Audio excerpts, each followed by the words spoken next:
Hello प्यारे दोस्तों, आपका स्वागत है my YouTube channel Sanjay maths top classes पर। दोस्तों आज हम प्रश्नावली 3.2 का क्वेश्चन नंबर पहले का दूसरा करेंगे। दोस्तों आपसे यह क्वेश्चन 6 नंबर में पूछा जाएगा और जो एग्ज़ाम के लिए मोस्ट है। दोस्तों आपसे ये क्वेश्चन 6 नंबर में पूछा जाएगा, एग्ज़ाम के लिए वेरी मोस्ट क्वेश्चन है 2022 के लिए। इस प्रकार के क्वेश्चन अधिकतर पूछता है एग्जामिनर। अब दोस्तों हमारा क्वेश्चन है कि 5 पेंसिल और 7 कलमों का मूल्य 50 रुपये। दोस्तों उसने 5 तो पेंसिल और 7 कलम 50 रुपये में खरीदी, जबकि 7 पेंसिल और 5 कलमों का मूल्य 46 रुपये। और जब उसने दोबारा उनको खरीदा तो उसने 7 पेंसिल और 5 कलमों का मूल्य दोस्तों 46 रुपये हुआ। अब एक पेंसिल और एक कलम का मूल्य ज्ञात करना है दोस्तों हमें, और इसको हम बीजगणित तथा ज्यामितीय रूप में इसको हल करेंगे दोस्तों। तो दोस्तों हम शुरू करते हैं। आपको पेंसिल और कलम दी गई है दोस्तों, तो हम एक पेंसिल का मूल्य दोस्तों x रुपये मान लेंगे और कलम का मूल्य दोस्तों y रुपये मान लेंगे। तो माना एक पेंसिल का मूल्य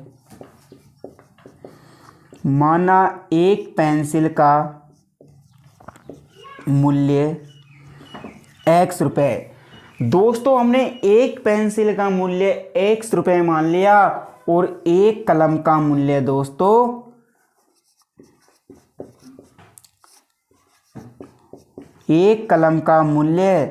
दोस्तों इसको हमने मान लिया y रुपये। हमें पता नहीं कि एक पेंसिल कितने की आ रही है और एक कलम आपको कितने की दे रहा है। अब हम इसको हल करेंगे दोस्तों, तभी हमें पता लगेगा। तो दोस्तों इससे आपको 2 समीकरण बनाने, तो हम पहला समीकरण बनाते हैं। पहला समीकरण दोस्तों हमारा यहाँ से लेकर और यहाँ तक का बन जाएगा, जबकि दूसरा समीकरण यहाँ से और इस 46 रुपये तक बन जाएगा। दोस्तों पहली शर्त के अनुसार हम लेते हैं 5 पेंसिल को दोस्तों हमने माना था x, तो x हो जाएगा प्लस दोनों का मूल्य दोस्तों आपको दिया गया है 50 और 7 कलम को माना था y, तो बराबर 50। ये आपकी दोस्तों पहला समीकरण बन जाएगा। दोस्तों ये आ गया हमारा पहला समीकरण। अब दूसरी शर्त के अनुसार दोस्तों, तो दूसरी शर्त के अनुसार दोस्तों दूसरी शर्त ये थी हमारी कि उसने 7 पेंसिल अर्थात 7x प्लस 5y बराबर 46। तो दोस्तों दूसरा समीकरण हमारा हो जाएगा 7x प्लस 5y बराबर 46। अब इन दोनों समीकरणों से हमें 2 सारणी प्राप्त होगी जिससे हमें ग्राफ बनाना है। तो दोस्तों पहला समीकरण ले रहा हूं, समीकरण 1। दोस्तों समीकरण 1 को लेना है पहले, तो हमारा समीकरण पहला है 5x प्लस 7y बराबर 50। दोस्तों पहला समीकरण हमारा ये है। अब इसका हमें पक्षांतरण करना है, तो पक्षांतरण करने पर दोस्तों इस समीकरण का पक्षांतरण करेंगे तो ये हो जाएगा 5x बराबर, पक्षांतरण में दोस्तों इस पक्ष को हम इधर लेके जाएंगे तो ये माइनस का हो जाएगा, तो 50 माइनस 7y। दोस्तों इसको इधर लेके जाऊंगा तो इसका चिन्ह परिवर्तित हो जाता है पक्षांतरण करने पर। तो x बराबर, अब x का गुणांक 5 है जो इसके बटे में आ जाएगा, तो 50 माइनस 7y बटे 5। दोस्तों ये समीकरण हमारा 3 हो जाएगा। अब आपको इसमें मान रखना है और सारणी बनानी है, तो हम इसकी सारणी यहां पर बना लेते हैं दोस्तों।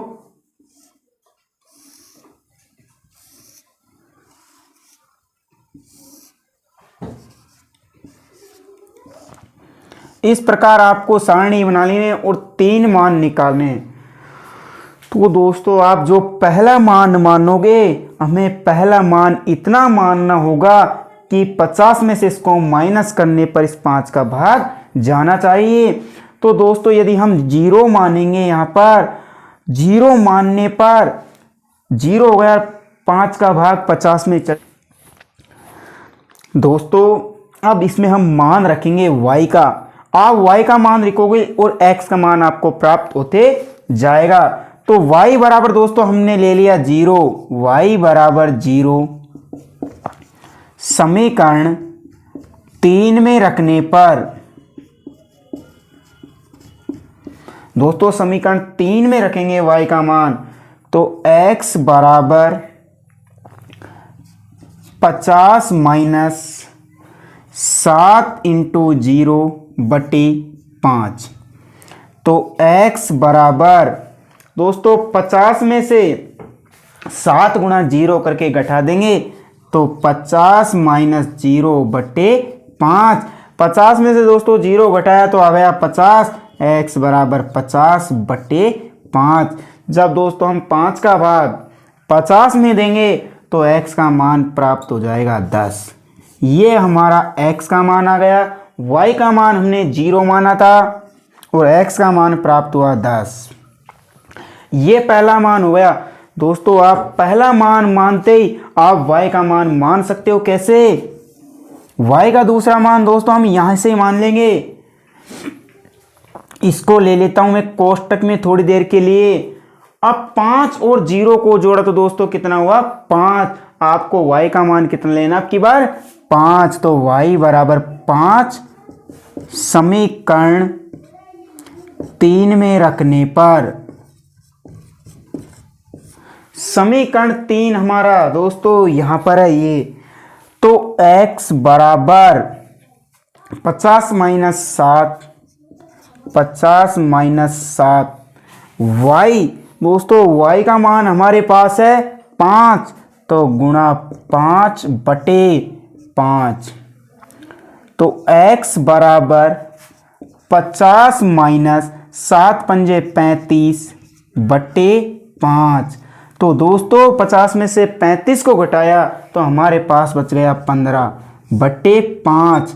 तो x बराबर 5 का भाग 15 में दिया तो हमारे पास आ गया 3।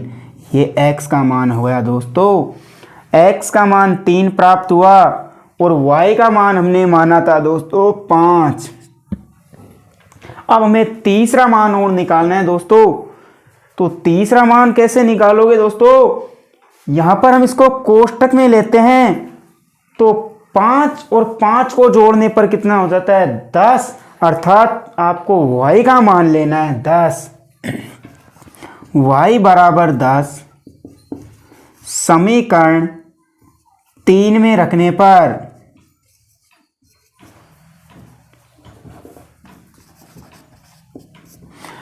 y बराबर 10 कैसे हुआ दोस्तों? यहां पर आपने जो दूसरा मान रखा था बटे का और इसको जोड़ देना है, वो y का मान आ जाएगा। तो 5 और 5 हो जाएगा 10, अर्थात y का मान 10 हो गया। समीकरण 3 में रखेंगे तो x बराबर 50 माइनस 7 गुणे 10 बटे 5।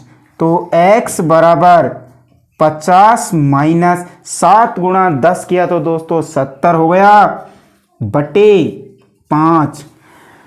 अब माइनस का 70 प्लस का 50 तो माइनस का 20 बच गया बटे 5। 5 का भाग माइनस 20 में दिया तो x बराबर हो जाएगा दोस्तों माइनस का 4। ये x का मान आ गया -4 और y का मान हमें प्राप्त हुआ था 10। ये हमारे दोस्तों समीकरण 1 की सारणी बना ली हमने दोस्तों। अब दोस्तों हम समीकरण 2 को लेंगे। समीकरण 2 हमारा 7x प्लस 5y बराबर 46 है। ये पहले समीकरण की सारणी थी। दूसरे समीकरण की सारणी हम यहां पर बना लेते हैं दोस्तों। तो x y, इसकी सारणी दोस्तों हम यहां पर बना लेंगे। दूसरा समीकरण हमारा यह है।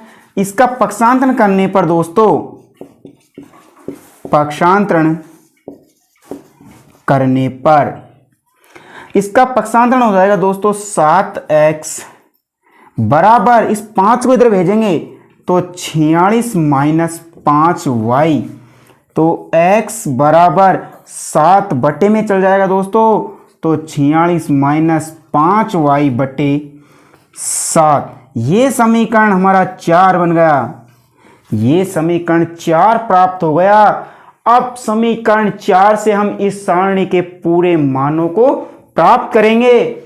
तो पहला मान मानना होगा हमें दोस्तों। पहला मान यदि हम 0 मानते हैं दोस्तों, तो 0 गुणा 5 किया तो 0 हो जाएगा और 46 में 7 का भाग नहीं जाएगा। इसके अलावा हम दूसरा मान मानते हैं। यहाँ पर दोस्तों हम मान लेते हैं 5, तो y बराबर 5 समीकरण 4 में रखने पर,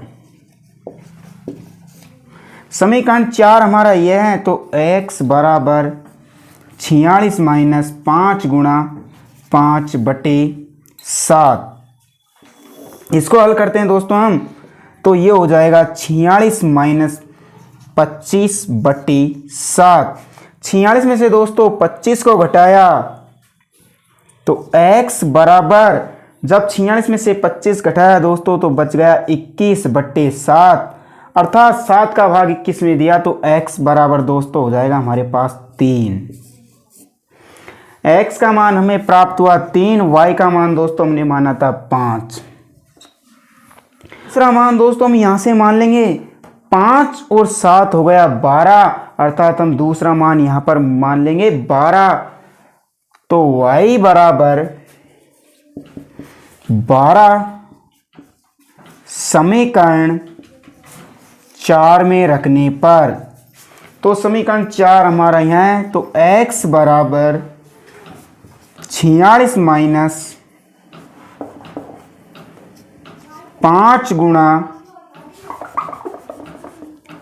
12 बटे 7।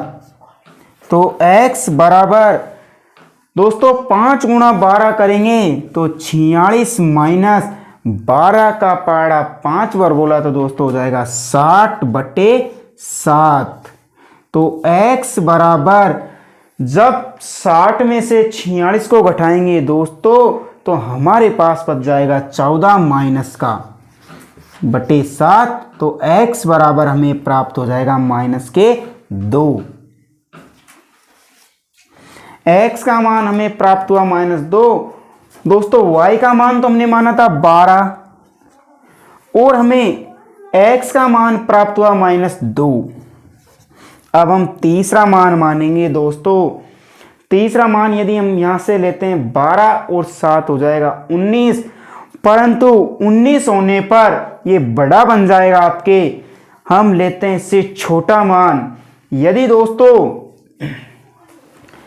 हम y की जगह दोस्तों यहां पर समीकरण 2 में 2 मान ले, y बराबर 2 मान ले तो 5 दूने 10 हो जाएगा और 10 को जोड़ने पर ये हो जाएगा 56 और 56 में 7 का भाग चल जाएगा दोस्तों। तो y बराबर 2 समीकरण, दोस्तों इस 2 को हम माइनस का मानेंगे, y बराबर माइनस का 2 समीकरण 4 में रखने पर, तो x बराबर 46 माइनस 5 गुणा -2 बटे 7। दोस्तों y का मान हमने माना था -2, तो -2 ही रखेंगे क्योंकि -2 माना है हमने। तो x बराबर 46, दोस्तों माइनस और माइनस का गुणा करेंगे तो प्लस का हो जाएगा और ये हो गया आपके प्लस का 10 बटे 7। तो x बराबर, जब इनको जोड़ा तो हो गया 56 बटे 7 और 7 का भाग 56 में दिया तो x बराबर प्राप्त हो गया हमें 8। x का मान हमें प्राप्त हुआ 8, x का मान हमें प्राप्त हुआ 8 और y का मान हमने दोस्तों माना था -2। अब इन दोनों मानों से प्राप्त सारणी को हमें ग्राफ में, दोस्तों अब हम इन सारणी से ग्राफ बनाएंगे।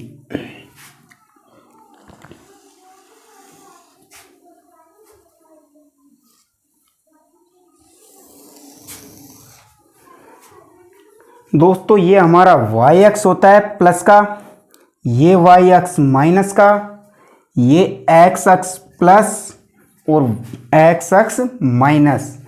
इस प्रकार आपको बनाना है ग्राफ। अब इसमें हम मान लिखेंगे, तो x का मान अधिकतम 10 और y का मान भी अधिकतम 10। तो दोस्तों हम पैमाना मान लेंगे यहां पर।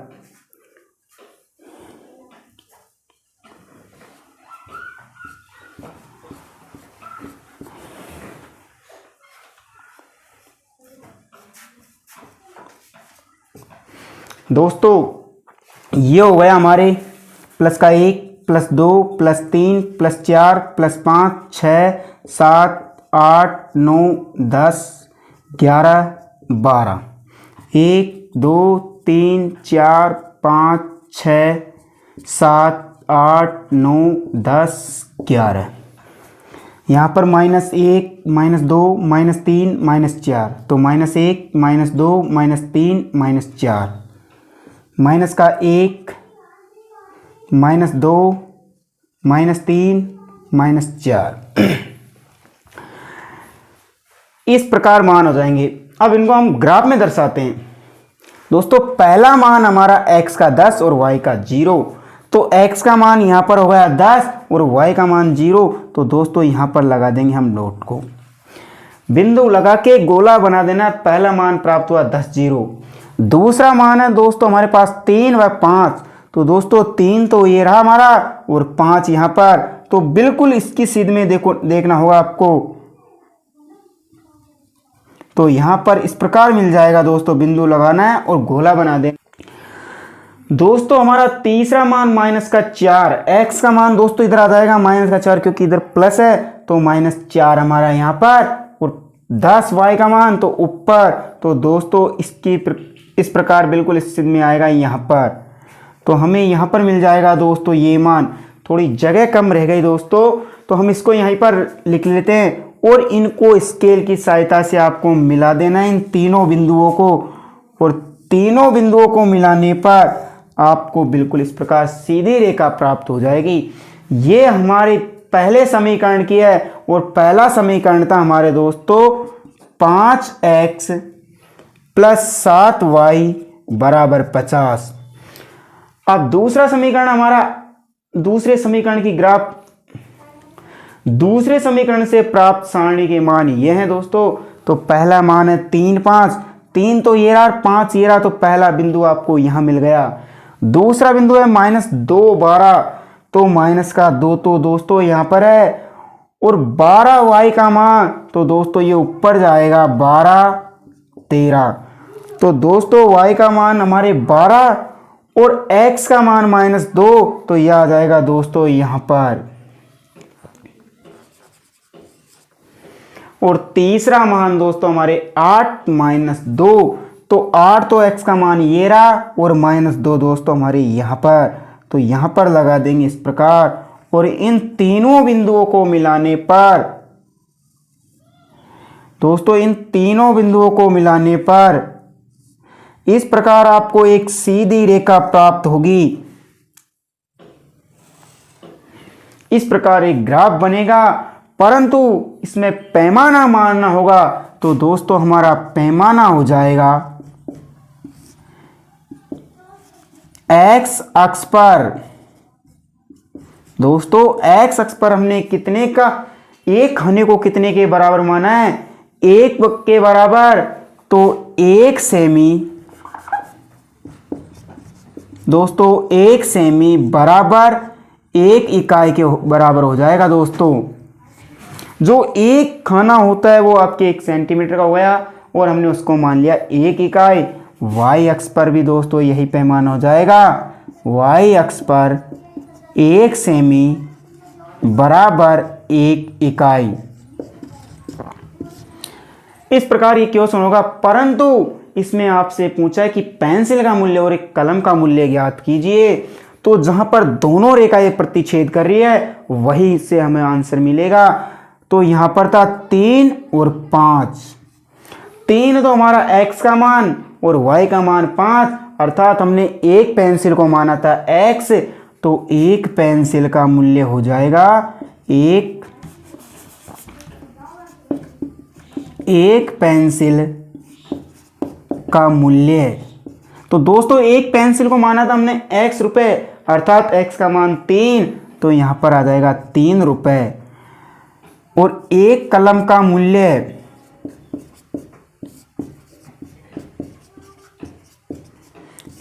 का मूल्य दोस्तों हमने माना था y रुपए और y का मान 5, तो y का मान हो गया 5। इस प्रकार आप इस क्वेश्चन को करके आओगे। यदि दोस्तों आप मेरे YouTube चैनल पे नए हो तो चैनल को लाइक, कमेंट, सब्सक्राइब और शेयर करना ना भूलें, जिससे इस प्रकार के क्वेश्चन आप बड़ी आसानी से कर दोगे।